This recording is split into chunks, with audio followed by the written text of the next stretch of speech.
ሰላም እንዴት ናችሁ? ሰላም ነኝ።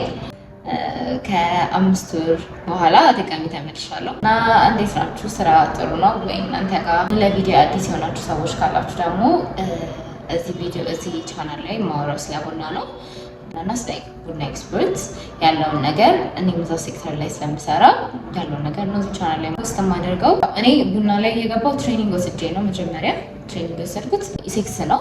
ኢሴክስ ማለት ኢትዮጵያ ኮሚኒቲ ኤክስቼንጅ ወይ ደግሞ ምርት ገበያ የምንለው ማለት ነው። ሜክሲኮ ያለው እዛ ነው መጀመሪያ ትሬኒንግ የወሰድኩት። 2 ወር ከ15 ቀን ሙሉ ቀን ነበረ በእኛ ሰዓት ትሬኒንግ የሚሰጥ የነበረው። ሙሉ ቀን ከሰኞ እስከ ዓርብ ከጠዋቱ 2 ሰዓት ጀምሮ እስከ 11 ሰዓት ነበረ ትሬኒንጉ። ከትሬኒንጉ በኋላ ወደ ስራ ነው የገባሁት። ያው ወደ ስራ ስገባ በካፒንግ ብቻ አይደለም የገባሁት፣ ሌላም በዶክመንቴሽን ጨምር ነው የገባሁት። ያው እናንተ ከቻላችሁ ትሬኒንግ ከወሰዳችሁ በኋላ ሌላ መስኪ ትሬኒንግ መውሰድ ካለባችሁ ሌሎች ትሬኒንጎችን ውሰዱ። የኢምፖርት ኤክስፖርት ትሬኒንግ፣ የዶክመንቴሽን ትሬኒንግ የሚሰጡ ብዙ ድርጅቶች አሉ። እነሱ ጋር የሄዳችሁ ትሬኒንጉን ውሰዱ ማለት ነው። ትሬኒንግ ከወሰዳችሁ በኋላ ደግሞ የበለጠ ስራው ላይ ስትገቡ ራሱ ስራው ይመራችኋል እና ደግሞ በደንብ ያስተምራችኋል ስራው ራሱ ማለት ነው በራሱ። ግን መጀመሪያ መያዝ ያለባችሁን ስኪል ይዛችሁ ግቡ። ደስ የሚል ስራ ነው። እኔ በጣም ወድጄው የምሰራው ስራ ነው። በየቀኑ አዳዲስ ነገሮችን እንድታውቁ ያደርጋችኋል። ራሳችሁን አፕዴት እንድታደርጉ አክቲቭ እንድትሆኑ ያደርጋችኋል። ስለዚህ ትሬኒንጉን ሰዱና ጀምሩ። ያው በዛሬ ቪዲዮ ጥያቄ ነው የምንሰራው፣ ግን በቀጣይ ያሰብኩት ብዙ ሰዎች ስለ ዶክመንቴሽን እየጠየቃችሁኝ ስለሆነ ስለ ዶክመንቴሽን ቪዲዮ ለመስራት አስቤያለሁ። ያው በኤፒሶድ እያደረኩኝ የመጀመሪያው ስቴፕ ይሄ ነው፣ ቀጣይ ስቴፕ እያልኩኝ ስለ ዶክመንቴሽን እሰራላችኋለሁ። ለዛሬ ግን ጥያቄዎችን እንስራ። ወደ መጀመሪያው ጥያቄ እንሂድ።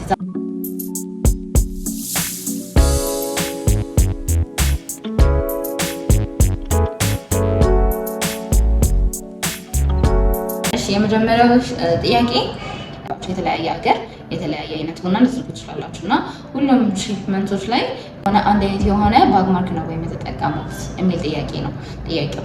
ባግማርኪንግ ማለት ምን ማለት ነው? ኢንፎርሜሽን ነው። ባጉ ላይ የሚታተሙ ኢንፎርሜሽኖች ናቸው። ስለዛ ሺፕመንት የሚገልጹ ኢንፎርሜሽኖች ናቸው። ምን ነው፣ ቡናው ምን አይነት ነው፣ ኔት ዌቱ ስንት ነው፣ የሚሄድበት ሀገር ዴስቲኔሽኑ የት ነው የሚለው ኢንፎርሜሽኖች የምገልጽበት የሚታተም ነው። ባጉ ላይ የሚታተም ነው። ስለዚህ ቡናውን ተዘጋጀ አለቀ። ከዛ እንከተዋለን ኬሻ ውስጥ። ከዛ ኬሻ ውስጥ ከተከተተ በኋላ ኬሻ ላይ የታተሙ ህትመቶች ይኖራሉ። ስለዛ ሺፕመንት የሚገልጹ ማለት ነው። ስለዛ የሚላከው እቃ የሚገልጹ ኢንፎርሜሽኖች ሊስት ይደረጉበታል። ስለዚህ እነዛ ኢንፎርሜሽኖች ናቸው ባግማርኪንግ የምንላቸው ማለት ነው። እና እነዛ ከየት ነው የምናምጣው? ዝም ብለን አይደለም ፈጥረን እናስቀምጠው እዛ ላይ።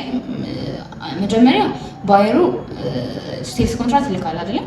ሴልስ ኮንትራክት ሲልክ ሴልስ ኮንትራክቱ ላይ ይሄ ሺፕመንት እንደዚህ እንዲኖረው ፈልጋለሁ የሚል ነገር ሊጠቅስ ይችላል ወይ ሴልስ ኮንትራክቱ ላይ፣ ወይም ደግሞ ምን ላይ ያስገባል? ሺፕ ኢንስትራክሽን የሚባል ነገር አለ። ከሴልስ ኮንትራክቱ ከተላከ በኋላ እንደ ፔመንት ተርሞችን ሺፕ ኢንስትራክሽን ሊላክ ይችላል፣ ወይም ደግሞ ኤልሲ ሊላክ ይችላል። እና ሺፕ ኢንስትራክሽን ላይ ሊስት ያደርጋል። አሁን ባግማርክ ላይ እንደዚህ እንዲገባ ፈልጋለሁ፣ ይሄን አይነት ኢንፎርሜሽን አስገቡልኝ ብሎ ይልካል። ሲልክ እኛ እንደ ሺፐር ወይም ደግሞ እንደ ኤክስፖርተር ያን ባግማርክ እናዘጋጃለን። ባግማርኩን ስናዘጋጅ የተለያየ ባየሩ እንዲገባለት የፈለገውን ኢንፎርሜሽኖች አስገብተን ባግማርኩን እናዘጋጃለን። እና ከዛ ከሚገቡ ኢንፎርሜሽኖች ውስጥ የመጀመሪያው ባየሩ ሎጎ እንዲገባ የሚፈልግ ከሆነ ሎጎን ይልክልናል። ሎጎን እናስገባለን፣ የባየሩን ስም እናስገባለን። ከዛ የሺፐር ወይም ደግሞ ኤክስፖርተር ስም እናስገባለን፣ የሺፐር ሎጎ እናስገባለን። ከዛ አይሲኦ ነምበር እናስገባለን እና ሰርቲፊኬት ቁጥር እናስገባለን። እያንዳንዱ ሺፕመንት የራሱ የሆነ ሰርቲፊኬት ቁጥር አለው። ስለዚህ እነሱን ኢንፎርሜሽኖች እናስገባለን። ካስገባን በኋላ ምን አይነት ቡና ነው የምንልከው እኛ እና ደግሞ ባየሩ የሚገዛው ምን አይነት ቡና ነው፣ ናቹራል ሲዳሞ ነው፣ ወሽድ ሲዳሞ ነው፣ ናቹራል ጉጂ ነው፣ እሱን እንጠቅሳለን ባግማርኩ ላይ ማለት ነው። ግዴታ መግባት ያለበት ኢንፎርሜሽን ነው። ለምን ቡናው ምን አይነት ነው ቢባል ባግማርኩ ላይ ታይቶ በቀላሉ ማወቅ ይቻላል ማለት ነው። ስለዚህ ምን አይነት የቡና ታይፕ እንደሆነ እዛ ላይ እናስገባለን። ከዛ በኋላ ኔት ኬጅ እናስገባለን። ኔት ኬጅ ማለት ባጉ ስንት ነው የሚይዘው? እንዳልኳችሁ 60 ኬጂ የሚይዝ ባግ አለ፣ 30 ኬጂ የሚይዝ ባግ አለ። እንደየከስተመሩ ይለያያል። አሁን ለምሳሌ የቻይና ባየር ከሆነ በብዛት በ30 ኬጂ ካካርጉልኝ ይላል። ሌሎች ሀገሮች ባየሮች ከሆኑ ደግሞ 60 ኬጂ ይላሉ። ብቻ ይለያያል እንደየሀገሩ ማለት ነው። ስለዚህ ኔት ኬጂን እናስገባለን፣ ስንት ኬጂ ነው የሚለውን ነገር እናስገባለን ማለት ነው። ከዛ በኋላ ዴስቲኔሽን እናስገባለን፣ የት ሀገር ነው የሚላከው። ለምሳሌ ዱባይ ከሆነ ቡናው የሚላከው ዴስቲኔሽን ብለን ዱባይ የሚለውን እናስገባለን ማለት ነው። ስለዚህ እነዚህን ኢንፎርሜሽኖች ሊስት የምናደርግበት ነው። ከዛ ይታተማል ባጉ ላይ። እነዚህን ኢንፎርሜሽን ሊስት ካደረገን በኋላ ለባየሩ መጀመሪያ ቀድመን እንልካለን፣ ድራፍት እንልካለን። ባግማርኩ ይህንን ይመስላል። አፕሩቫላችሁን እንጠብቃለን። እናንተ አፕሩቭ ካደረጋችሁ በኋላ ፕሪንት እናስደርጋለን እንላቸዋለን። ከዛ እንልክላቸዋለን በኢሜይል። ከላክንላቸው በኋላ ባየሮቹ አይተው አፕሩቭ ሲያደርጉት ያው ከተመቻቸው የሚስተካከል ነገር ካለ ይሄን እናስተካክሉ ይላሉ። ከተመቻቸው ደግሞ አፕሩቭ ያደርጋሉ። ከዛ አፕሩቭ ከተደረገ በኋላ እኛ እናሳተማለን ማለት ነው። ባጉ ላይ ይታተማል። ሲታተም ሙሉ ኢንፎርሜሽኖቹ ባየሩ በፈለገው መልኩ ይቀመጣል ማለት ነው።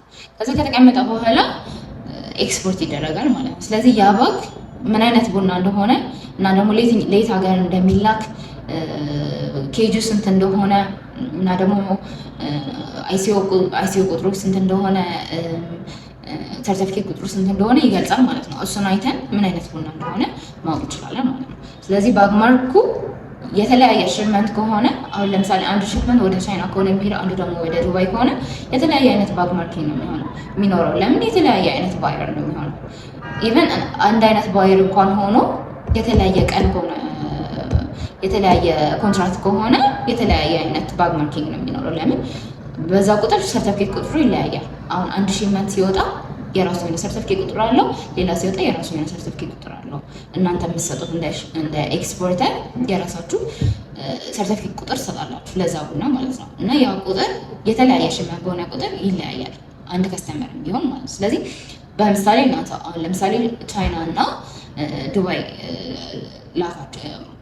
ኮንትራት አላችሁ እንበል እና የቻይና ከስተመር ላከላችሁ ሺፕ ኢንስትራክሽን እንደዚህ አስገቡ፣ ሎጎን አስገቡ ወይም ደግሞ ስዕል አስገቡ ነው ብሎ ሊልክላችሁ ይችላል። ኢንፎርሜሽናችሁን ሙሉ አስገብታችሁ ድራፍት ሰርታችሁ ትልኩለታላችሁ። ከዛ ስትልኩለት አፕሩቭ አድርጎ ፕሪንት ይደረጋል። ለምሳሌ ለቻይናው ሰርቲፊኬት ቁጥር 0001 ሰጣችሁት፣ ለዱባይ ደግሞ 0002 ነው የምትሰጡት።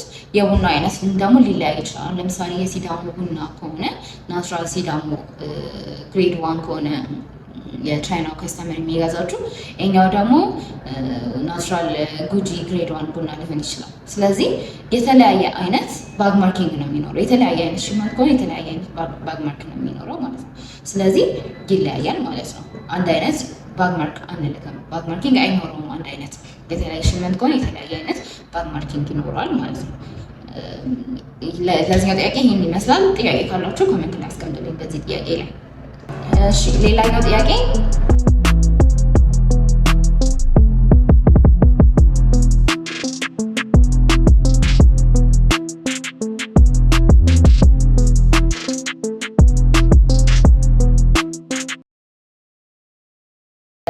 የኮፊ ኳሊቲ ማለት ነው። ቢኑን ብቻ አይተን ወይም ደግሞ ግሪን ኮፊ አይተን መለየት እንችላለን ወይም ደግሞ መናገር እንችላለን ነው የሚለው ጥያቄ።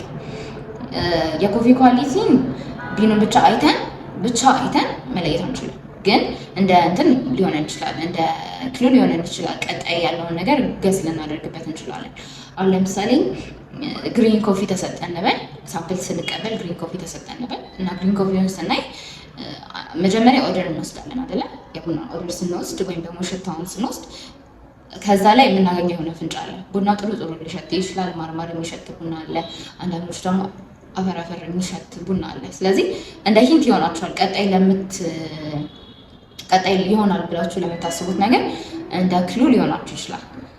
ኦርደሩን ወሰዳችሁ ማለት ነው። ከዛ ኦርደር ከወሰድን በኋላ ደግሞ በአይናችን እናያቸዋለን። ቢኖች ስናያቸው ቢኑ አሁን ለምሳሌ ትንንሽ ቡናዎች አሉ አይደለም? ፍሬያቸው ትንንሽ ቡናዎች አሉ እና ደግሞ ትልልቅ ሳይዝ ያላቸው ቡናዎች አሉ። ትንንሽ ሳይዝ ያላቸው፣ ትልልቅ ሳይዝ ያላቸው ቡናዎች አሉ። እነሱን አይተን አሁን ኳሊቲውን ገስ ማድረግ እንችላለን፣ ግን ማረጋገጫ ሊሆነን አይችልም። ትንንሽ ቡናዎች ጣፋጭ ናቸው፣ ጥሩ ኳሊቲ ያላቸው ተብሎ ስለሚታሰብ ብቻ ይሄ ትንሽ ቡና ነው፣ ስለዚህ ይሄ ቡና በጣም አሪፍ ኳሊቲ ነው ያለው ማለት አንችልም። ግን ለምንወስነው ነገር ይጠቅመናል ማለት ነው። እና ሳይዙን እናያለን። የቢን ሳይዙን ካየን በኋላ ትልቅ ነው ወይ ትንሽ ነው ወይ የሚለውን ሳይዙን እናያለን፣ እንይዛለን። ከዛ በኋላ ደግሞ ዩኒፎርሚቲውን እናያለን። የቢን ሳይዞቹ አንዱ ሳይዝ ከአንዱ ሳይዝ እኩል ነው ወይ፣ አንድ አይነት ተመሳሳይ ነው ወይ፣ ወይም ደግሞ አንዱ ሳይዝ ትልቅ ሆኖ አንዱ ሳይዝ ደግሞ ትንሽ ነው ወይ የሚለውን ቼክ እናደርጋለን። ለምን ዩኒፎርም ካልሆነ አንድ አይነት ቴስት ልናገኝ አንችልም እዛ ቡና ላይ፣ ወይም ብሌንድ ተደርጓል ያ ቡና ማለት ነው፣ ወይም ተቀላቅሏል ከሌላ ቡና ጋር። ስለዚህ እሱንም እናያለን። ከዛ ውጭ ደግሞ ከለሩን እናያለን። የቡናውን ከለር አይተን ኳሊቲውንም ገስ ማድረግ እንችላለን። ማለት ከለሩን አይተን ይሄ ቡና ፌድ አድርገዋል። አንዳንድ ቡናዎች በጣም ነጭ የሚሆኑ ቡናዎች አሉ፣ አይታችሁ የምታውቁ ከሆነ ማለት ነው። ነጭ ሲሆኑ ትንሽም ቢሆን ነገር ይነግራቸዋል ስለዛ ቡና፣ ግን ማረጋገጫ ሊሆነን አይችልም ማለት ነው። ስለዚህ ከለሩን እናያለን። ከለሩን ካየን በኋላ ደግሞ ዲፌክት አለ ወይ የለውም ወይ የሚለውን ነገር እናያለን። ያው ዲፌክት የምናየው በምንድን ነው? እየለቀምን ነው አይደለም? ለቅመን ማግኘት እንችላለን። ሮስት አድርገን ከመቅመሳችን በፊት ዲፌክት የምናወጣው ለቅመን ምን አይነት ዲፌክቶች አሉት፣ ጥቁር አለው ወይ ያ ቡና፣ በኢንሴክት የተበላ ቡና አለው ወይ፣ እና ደግሞ አፈር አለው ወይ ያ ቡና ላይ፣ እዛ ቡና ላይ አፈሮች፣ ጠጠር ምናምን የተለያዩ እንጨት ካገኛችሁ እሱ ራሱ አንድ ማመላከቻ ነው እና እሱን ቼክ እናደርጋለን። ዲፌክቶች አሉት የሉትም የሚለውን ቼክ እናደርጋለን። እንደዛ ካደረግን በኋላ ያ ቡና ሮስት አድርገን ነው ደግሞ እንቀምሳለን። ስለዚህ ቢኑን ብቻ አይተን ያን ቡና ዲሳይድ ማድረግ አንችልም፣ ግን ቢኑን አይተን እንደገና ደግሞ ካፑን ቀምሰን ያ ቡና ደረጃውን ማውጣት እንችላለን ማለት ነው። ግን አንዳንድ ቡናዎች አሁን አይታችኋቸው ይህ ቡና እንደዚህ ግሬድ ሊሆን ይችላል ምናምን ብላችሁ መገመት ትችላላችሁ፣ ግን ማረጋገጫ ሊሆን አይችልም። ማረጋገጫ የሚሆነው ተቀምሶ የሁለቱንም የቢኑን ሮውን አይታችሁ እንደገና ደግሞ ካፑን አይታችሁ የምታገኙት ነገር ነው የመጨረሻ ካፕ ስኮር ተብሎ የቡናውን ግሬድ የሚወስነው ማለት ነው። ስለዚህ አይታችሁ እንደ ኪሎ ሊሆናችሁ ይችላል፣ ግን ማረጋገጫ ሊሆን አይችልም ማለት ነው። ስለዚህ የዚህ ጥያቄ መልስ ይህን ይመስላል። አይ ደግሞ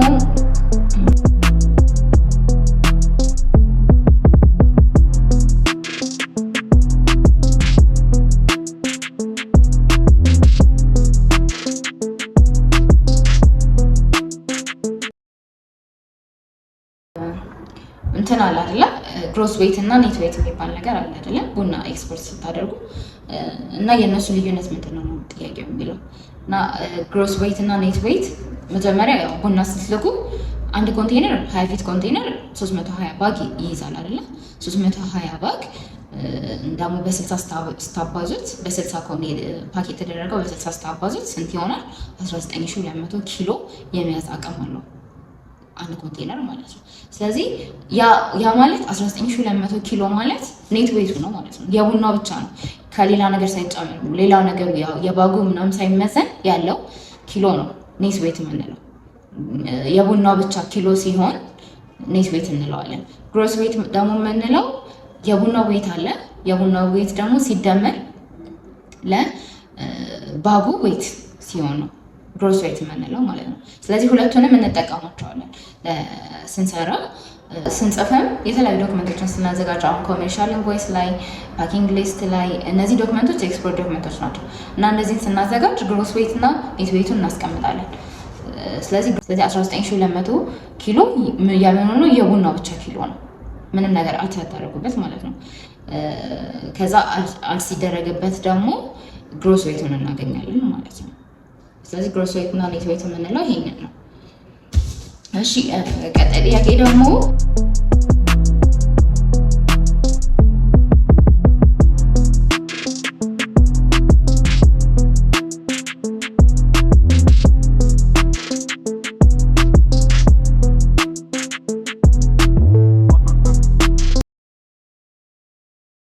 ባየሮች ሪኩዌስት ያደርጋሉ። ፊሽርመንት ሳምፕል የምንለው ሪኩዌስት ያደርጋሉ። ለምንድን ነው ሪኩዌስት የሚያደርጉት? ያው ከተስማማችሁ በኋላ ከባየሮች ጋር ቡናችሁን ሊገዛችሁ መጀመሪያ ኦፈር ሳምፕል ነው የምታቀርቡት አይደለ? ኦፈር ሳምፕል ስታቀርቡ ምንድን ነው ኦፈር ሳምፕል ማለት? ይሄ ቡና አለኝ ግዛኝ ነው የምትሉት። ይሄ ቡና አለኝ ግዛኝ ብላችሁ ሳምፕሉን ትልኩለታላችሁ፣ የዛን ቡና ሳምፕል። ከዛ ስትልኩለት ያን ሳምፕል ወዶት ተስማምቶ ከእናንተ ጋር በፕራይስ በሁሉም ነገር ተስማምታችሁ ሴልስ ኮንትራክት ይልክላችኋል። ሴልስ ኮንትራክት ከላከላችሁ በኋላ ምን ታደርጋላችሁ? እሱ በፈለገው መልኩ ሳምፕል እንዳላካችሁት አይነት ቡና ፕሮሰስ ታደርጋላችሁ ማለት ነው። ራሱን ቡናው ፕሮሰስ ታደርጋላችሁ።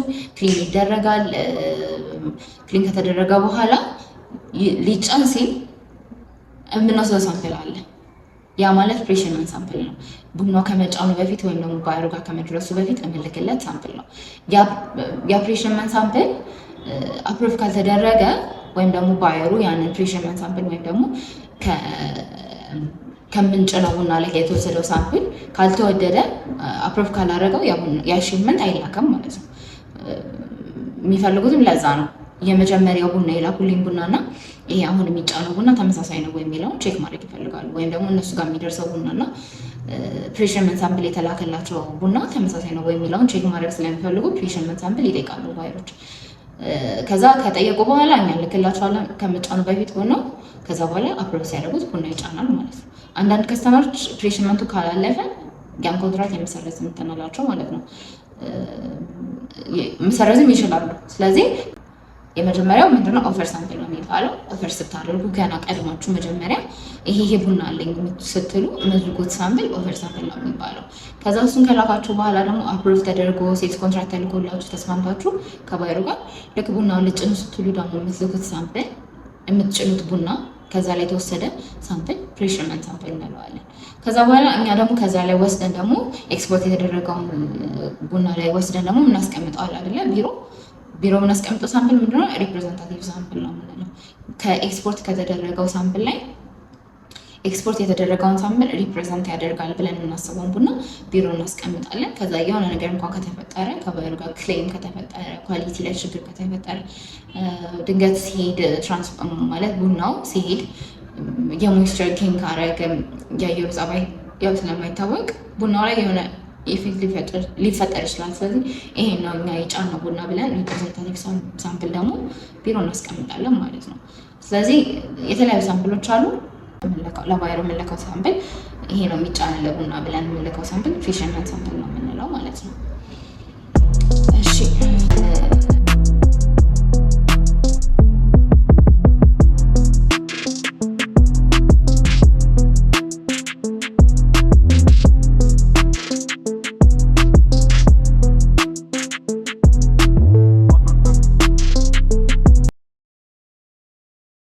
ግሬዲንግ ቡናን ግሬድ ማድረግ ለምንድን ነው ምንድነው ጥቅሙ የሚል ጥያቄ ነው።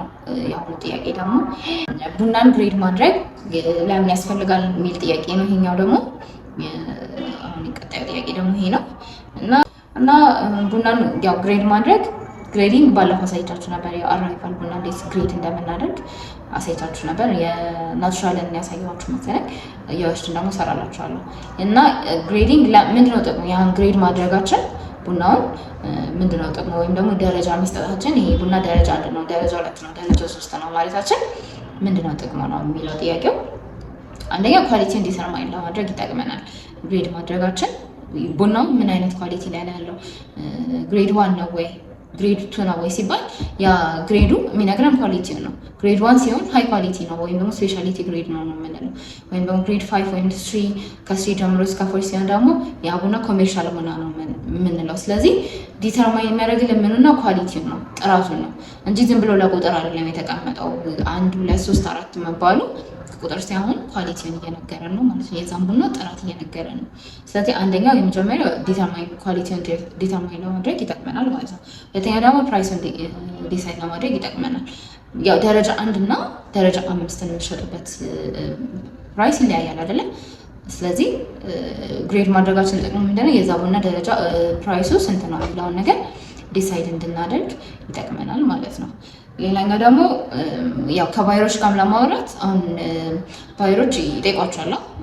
ሳምፕል ላኪልኝ ይሄን ያህል ደረጃ ያለው ሳምፕል ላኪልኝ ይሏቸዋል።